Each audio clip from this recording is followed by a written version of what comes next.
बिस्मिल्लाहिर्रहमानिर्रहीम। अस्सलाम वालेकुम नाज़रीन, मैं हूं फ़याज़ महमूद और आप देख रहे हैं मेरा यूट्यूब चैनल। आज मेरे साथ जो मेहमान शख्सियत हैं, हमारे दोस्त, हमारे भाई साकिब बशीर। साकिब साहब, आपका बहुत शुक्रिया। जैसा कि आपको मालूम है, हम दोनों इस्लामाबाद हाई कोर्ट कवर करते हैं और उसके अलावा F8 कचहरी, ये हमारी बुनियादी तौर पे बीट्स हैं और हम दोनों वहाँ पर दिन भर गुजारते हैं। यही वजह है कि हम तकरीबन हर आने वाला जो वहाँ पर केस है उसको कवर करते हैं।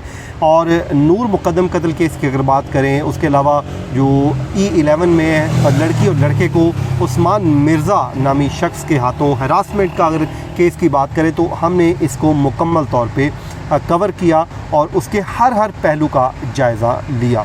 तो आप लोगों की मोहब्बत का शुक्रिया। हम दोनों की कोशिश ये होती है कि हर वो फैक्ट्स सामने आए जो फैक्ट्स ही हो, उसमें कोई मन घड़त बात ना हो, बल्कि हम दोनों ये भी कोशिश करते हैं, इज्तनाब करते हैं कि कोई तजिया ना दे, बल्कि वही बात करें जो कोर्ट में हुई और एज़ इट इज़ हम उसको कोट कर देते हैं। और यही वजह है कि आप लोग हमें सुनते हैं और अपनी मोहब्बत का इजहार करते हैं। साकिब साहब, आपका बहुत शुक्रिया।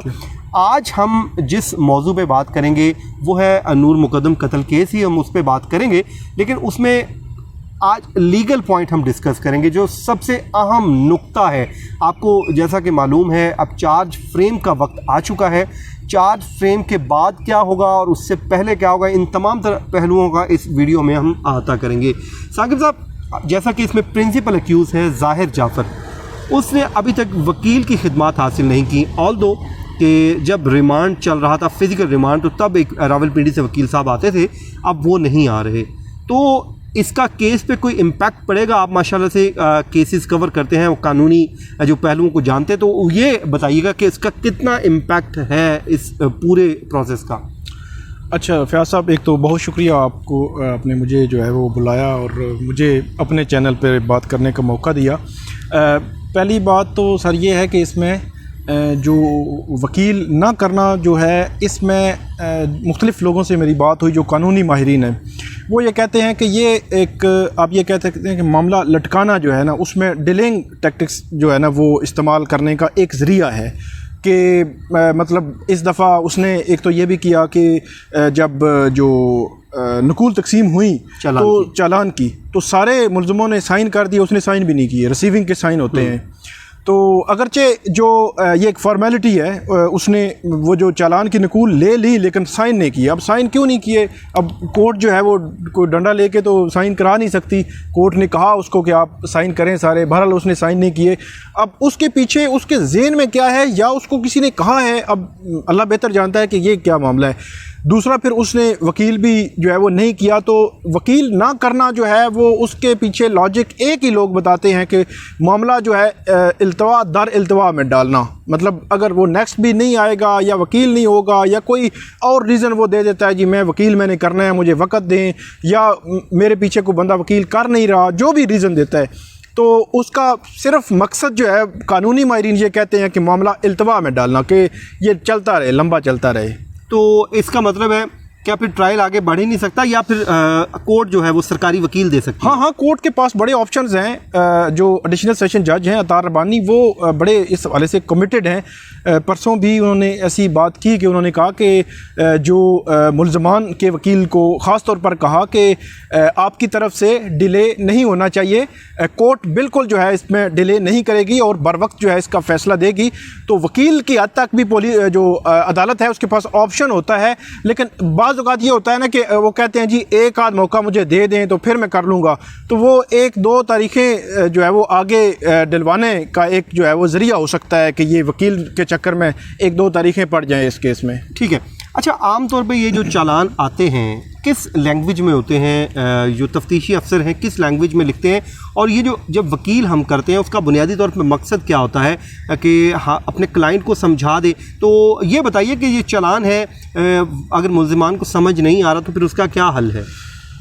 मुल्ज़मान को समझ आना या ना आना तो मेरे ख्याल में इशू ही नहीं है। जो एक तो चालान जो है एक मुरवजा तरीक़ाकार है, यहाँ पे चालान उर्दू में तैयार होता है, उसके साथ जो रिपोर्ट नती होती हैं, मुंसलिक होती हैं, उन रिपोर्ट्स में कुछ रिपोर्ट इंग्लिश में भी होती हैं, उसको एक्सप्लेन किया होता है, या उनका जो एक पैटर्न है वो इंग्लिश का होता है, लेकिन जो चालान है सारा वो उर्दू में ही होता है। अब जब जज साहब ने इस केस में भी अगर बात कर लें तो जज साहब से जब उसने यही कहा तो उन्होंने कहा पहली बात तो ये है कि ये आपके वकील को ज़रूरत है। वकील का मतलब ये होता है कि मेरा जो कुछ भी है ये बंदा, जब मतलब वकालतनामा जब आप साइन करते हैं तो इट मीन कि आप अपना उसको वकील बना रहे हैं ना, तो सारा केस उसको दे रहे हैं कि अब आपने जो कुछ करना है। इसलिए वकील की मौजूदगी में जो खुद होता है पटिशनर, इनको अदालत बोलने से भी इवन रोकती है। हाई कोर्ट्स में हमने देखा है कि अदालत कहती है आपका वकील है, वो बोलेगा, आपने अगर बोलना है कि वकील साहब को पीछे बैठा दें।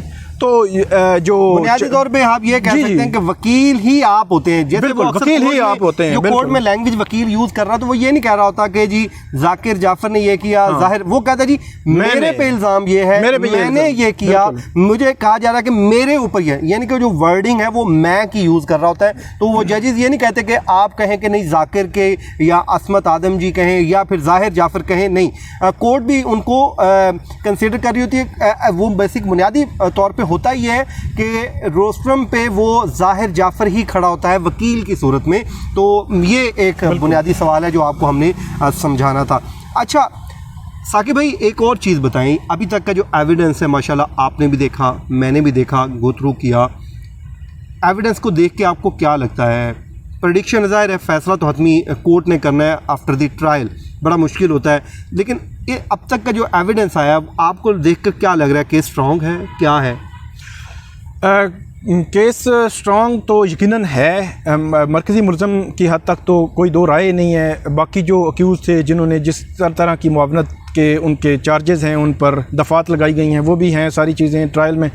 अच्छा, इसमें कोर्ट ने हतमी फ़ैसला करना है, हमको प्रेडिक्ट नहीं कर सकते। लेकिन एक पॉइंट जो है ना, मुझे लगता है शायद कि जब प्रोसिक्यूशन या शाह खावर साहब की जानिब से जब परसों जो उनके सामने रखा गया कि 6:35 पर छलांग लगाई नूर मुकद्दम ने बालकनी से बचने के लिए, तो वहाँ पे उसके बाद जो है वो जज साहब ने भी और शाह खावर और प्रोसिक्यूशन साइड से भी ये बताया गया कि उसके बाद भी कॉल्स होती रही हैं। मतलब एक तो चौकीदार की कॉल जो है वो असमत आदम जी के साथ, उसके बाद जो जाकिर जाफर हैं उनकी कॉल्स भी हैं, तो उसके बाद कॉल्स हैं।